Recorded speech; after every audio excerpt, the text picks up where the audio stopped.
Hi guys, I'm live. Sorry for the darkness. I'm on my way home, and I just wanted to go live for a second. I just feel like it.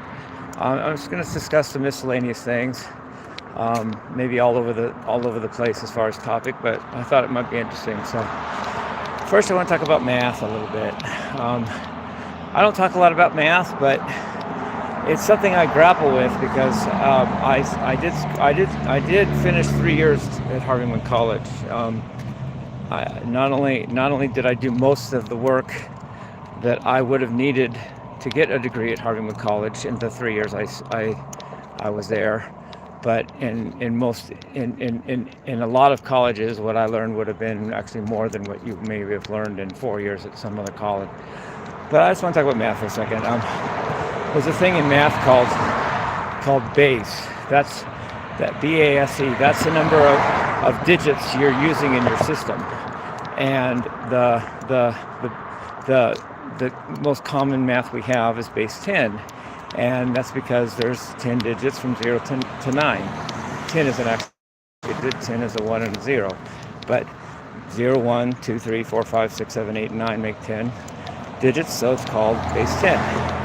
Now, interestingly, I did have one book one time on something called new math, and new math is base 7. So in new math, base 7, there's only 0 through 6, because that's 7 digits. 0, 1, 2, 3, 4, 5, and 6. That makes 7. And it's interesting to do problems in base 7 or new math.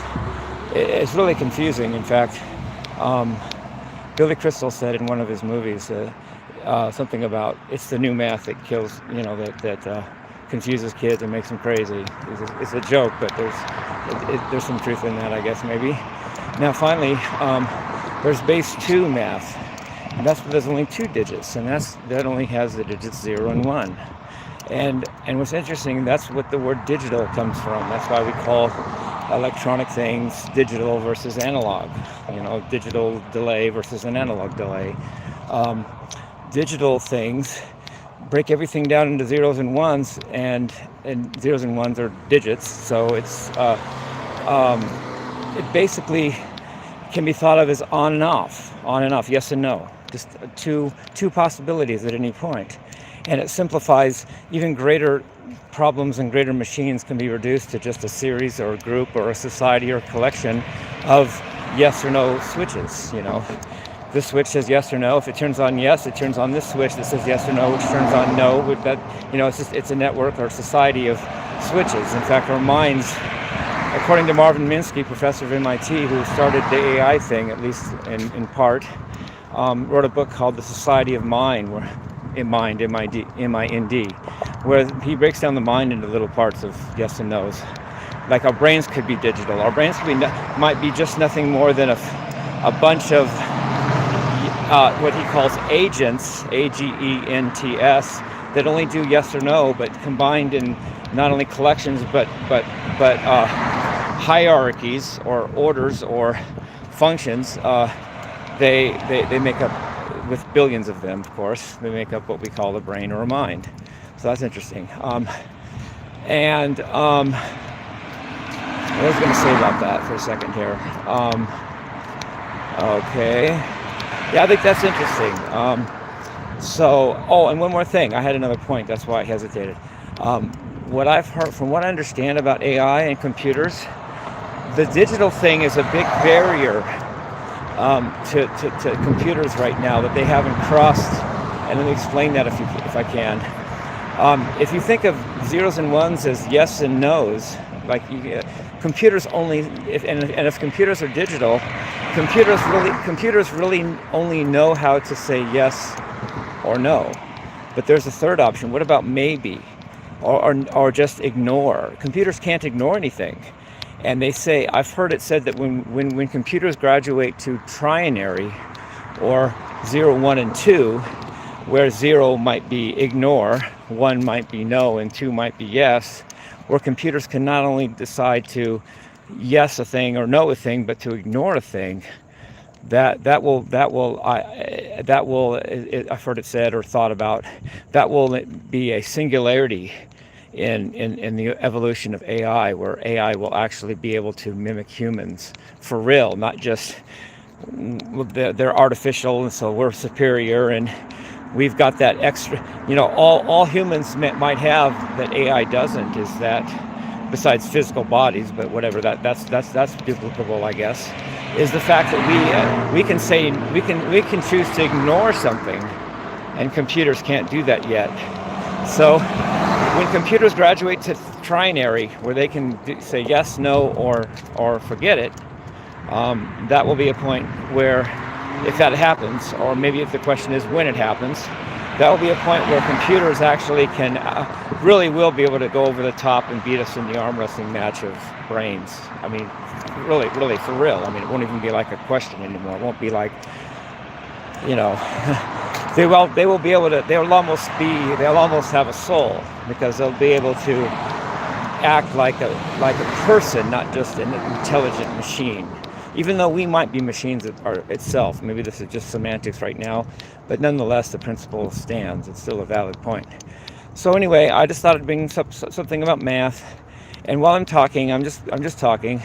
I want to say a position I took today that I think is significant for me. I was talking to my friend Sabellin at Old Town Records today, and she had a band in her hand that said WWJD, and I didn't get it at first. I said, that J, there's JW or WJ's in there, and that's my initials. And what would Jesus do? We talked for a second, and I said, that's that is a good question, and I don't think very many Christians actually ask themselves that. I told her, we talked about it. I said, I think most Christians just pray to Jesus, ask for forgiveness, and then just act like they did before, just thinking they're knowing they're going to heaven, and that's what the point is. Well, that's why I told her that's why I don't go to church, besides being kicked out. Of course, I didn't say that, but I didn't mind telling her, I just didn't. Oh, and why I'm not a Christian. And I actually told her that I've had Christian friends tell me that I act more like Christ than a lot of other people at church. But whatever, it got me thinking, and to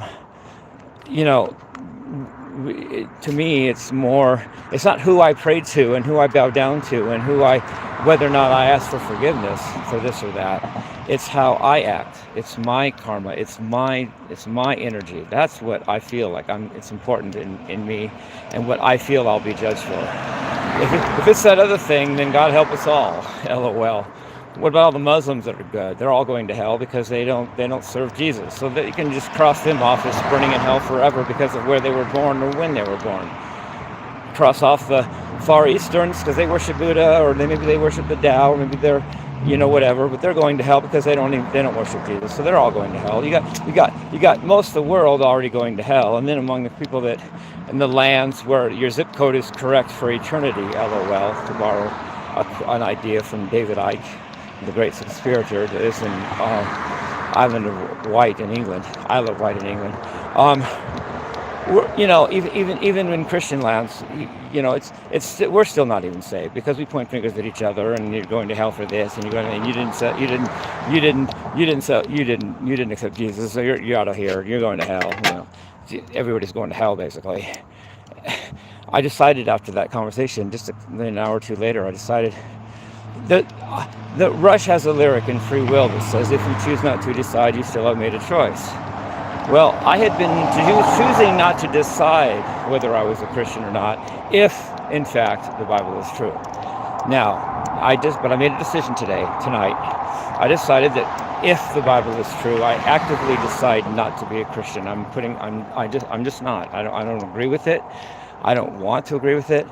And I don't see myself agreeing with it in my lifetime. So I'm just not a Christian. And that actually gave me peace, because I can stop. Having made a choice is sometimes, it feels like less of a choice and less of a burden than to choose not to decide. That leaves it hanging over my head and taking energy from me and sucking life force out of me in some little ways or whatever. I don't like that. Let me just say I made the decision. I decided that I'm not a Christian. So there's that. So I think there's that. I just wanted to say that while I'm talking. And I just want to say also, Pudge Knobgobbler has challenged me to a debate And I said, sure, I go with the flow. That's just my nature, and that's just how I do things. But I, I'm still, I realized today a few things. I realized also that, this is not new thought to me, but basically there's four things that tie us down, that keep us from being true to ourselves and doing what's best for ourselves. And I believe those four things are uh, church, school, family, and society. Now, analyze that, but whatever. I'm free of church because I don't go. I'm not even allowed to, so there's that. I'm free from school because I don't have to go, and I already did, and that's in my past.